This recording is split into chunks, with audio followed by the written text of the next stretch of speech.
அன்பான தோழர்களே, வாழ்க்கையில நம்ம பெரிய பெரிய திட்டம் போடணும். சின்ன குழந்தையிலேருந்து பெரியவங்க வரைக்கும். அன்பான ஃப்ரெண்ட்ஸ், வாழ்க்கையில நம்ம பெரிய பெரிய திட்டம் போடுறோம். சின்ன குழந்தையிலேருந்து பெரியவங்க வரைக்கும். சின்ன குழந்தை போய் கேட்டால் என்ன ஆகணும்னு கேட்டால், நான் டாக்டர் ஆகணும், இன்ஜினியர் ஆகணும், ஏரோநாட்டிக் பைலட் ஆகணும், என்னென்னமோ சொல்லுவாங்க. அதே பெரியவங்களை போய் கேட்டால், என் பையனுக்கு எப்போ கல்யாணம் பண்ணுவேன், எப்படி காசு சேர்ப்பேன், அவன் பேர பிள்ளைக்கு என்ன சேர்த்து வைப்பேன் அப்படின்னு அவங்களுடைய பிளான் வேற மாதிரி இருக்கும். இந்த பிளான் எல்லாம் நம்ம பண்ணும்போது சில நாட்களில் நம்ம நினைக்கிற மாதிரி பிளான் போகிறதில்ல. ஏன்னா நம்ம லிமிட்டட் நாலேஜ் டைமு அதெல்லாம் வச்சு நம்ம பண்ணுறோம். ஆண்டவர் என்னன்றாரு, நான் உனக்கு ஒரு பிளான் வச்சுருக்கேன்பா, நான் உன்னை உருவாக்கினேன், உன்னை சும்மா விட்டுல, உனக்குன்னு ஒரு வழி, உனக்கு ஒன்று ஒரு பிளான், உன் ஃபியூச்சர் எப்படி இருக்கணும், உனக்கு எந்த பொண்ணு கிடைக்கணும், எல்லாம் அவர் சித்தத்தில் இருக்கணும். பைபிளில் பார்த்தோம்னா யோனா என்ன பண்ணிடுறார், ஆண்டவருடைய பிளானை விட்டு ஓடி போகிறார். டிசாஸ்டரில் போய் முடியுது, கடலில் போய் விழுறாரு, திமிங்களை முழுங்குது. ஆண்டவருடைய நோக்கி கூப்பிடும்பொழுது திருப்பி ஆண்டவர் பிளானை செய்யும் பொழுது அந்த நாடே ரட்சிக்கப்படுது. தாவீது கூட பெரிய ராஜா, யுத்தத்துக்கு போகாம பால்கனியில் உள்ள ஒரு பாவத்தில் விழுறார். ஆனாலே ஆண்டவர் அந்த பாவத்தில் விழுந்த போது கூட அந்த மகனை எடுத்துடுறார், மறைத்து போறார்.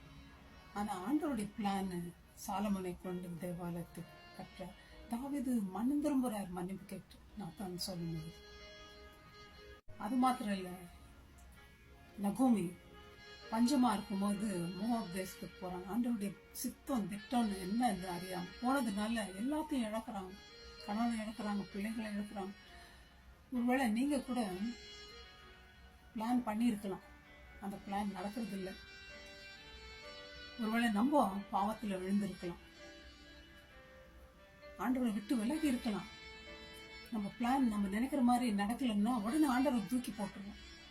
இயேசு கிறிஸ்து என்ன பண்ணார் தெரியுங்களா? கெத்செமனேல கஷ்டம்தான், காரி துப்பப்படணும், அடிப்படணும், உதப்படணும், மரணத்தை சந்திக்கணும், சிலுவை சுமக்கணும், வாரம் முடியல, ரத்தத்தின் பெருக்கு துளிகளாம் வருது. இருந்தாலும் ஆண்டவருடைய சித்தம், நம்முடைய சித்தம் நிறைவேறாங்க. ஆண்டவருடைய கையில் தன்னை ஒப்பு கொடுக்குறோம். நம்ம எப்படி இருக்கோங்க? ஆண்டவரை விட்டு விலகி இருக்கிறோமா?